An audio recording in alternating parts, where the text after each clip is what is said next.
Welcome to Last Week Tonight with Debrish Sarma. Today we will be visiting Pleasantville, where everything is as pleasant as a baby's bottom. It's a tribute to the 1950s when wearing tablecloths was acceptable. Janice, you look beautiful. Well, now where should I set the plates? Anyways, this was when having a perfect nuclear family was the norm. The hardworking husband, who was the main provider or the breadwinner of the family, the wife who took care of the kids in the house, and then there were the two kids, with usually an older boy and a younger girl. In Pleasantville, we had the same type of situation with George Parker as the husband, Betty Parker as the wife, and Bud and Mary Sue Parker as the two kids. Bud and Mary, who were really from Pleasantville from the start, started inducing social change through acculturation as 1990s culture starts meshing with the societal norms of Pleasantville. Let's take a closer look at the role of women in society in Pleasantville. We will be following the life of Betty Parker. So far, from what we know, is that they prepare the food, clean the house, take care of their husband. She's your typical stay-at-home housewife. What's even more confusing is that she has her own bed. She does not even sleep in the same bed with George. I guess this was the film's representation of the attitudes towards sex in the 1950s. Women were supposed to stay virgins until they were married. Dresses covered up most of their body, and public displays of affection were looked down upon. A 2015 paper titled Changes in American Adult Sexual Behavior and Attitudes, 1972 to 2012, it was published in the Archives of Sexual Behavior. We anal- they analyzed data from the Nationally Representative General Society Social Survey, a research project that provides perhaps the most complete record of public opinion shifts in the United States on many issues. Although the data was recorded in the 1970s, we can see the shifting attitudes towards premarital sex, teen sex, homosexual sex, and extramarital sex.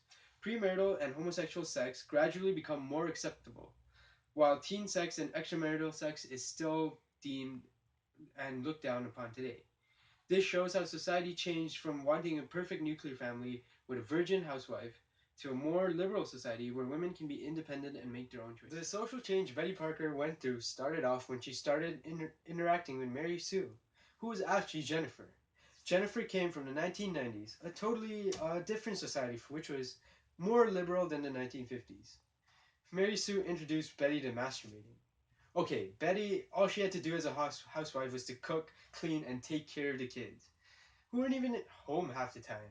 How did she not discover masturbating earlier? It made her realize that she had her own desires and her own needs as well, and she did not just have to satisfy her husband. There was nothing wrong with being intimate, or sharing beds with their husbands and being independent. This is shown through Bill Johnson's painting of Betty, who is fully nude. Society's attitudes towards sex and body shape start to be more liberal, so women can be more comfortable with their bodies and their figures. On the other side, George realizes how much of a role Betty played in his life. Betty was very important to him, and she did everything for him. He shouldn't be stopping her from enjoying her own life. Even though everything seemed like a perfect nuclear family, social change was needed. What was initially a patriarchal society, where men made most of the decisions, changed into a society where everyone was treated equally. Slowly, Pleasantville accepted that women had the right to become independent. This did not come without naysayers, especially from the men in Pleasantville. George tried to force Betty to go to the town hall meeting, telling her to put on some makeup so she could hide her colorful face. This is an example of how oppressed women were. Men like George were embarrassed that their wife should live an independent lifestyle. This is why social change was needed, so that women could be empowered and be happy with their role in society. Joining us today on Skype, we have Al Sharpton, an American civil rights activist.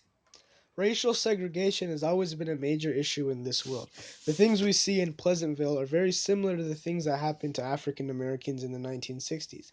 The coloreds were treated as outcasts from society, and bans were placed on their culture. People started putting up signs on their stores like this one. What does this remind you of? The exact signs that were used when segregation was popular in the United States. The laws and constitutions were very similar to the Jim Crow laws used to divide black people from white people. Even in the scene where Betty is harassed, they use degrading slurs to intimidate her just because of the color of her skin. Rosa Parks was harassed and forced to move to the back of the bus just because of the color of her skin. You can see how Pleasantville was representative of the African American Revolution. even though society may seem like it's running perfectly, there is always room for improvement. If people do not question why there are laws in place and why things are the way they are and just run through things mindlessly, are we really human? Or are we just programs running through the motions?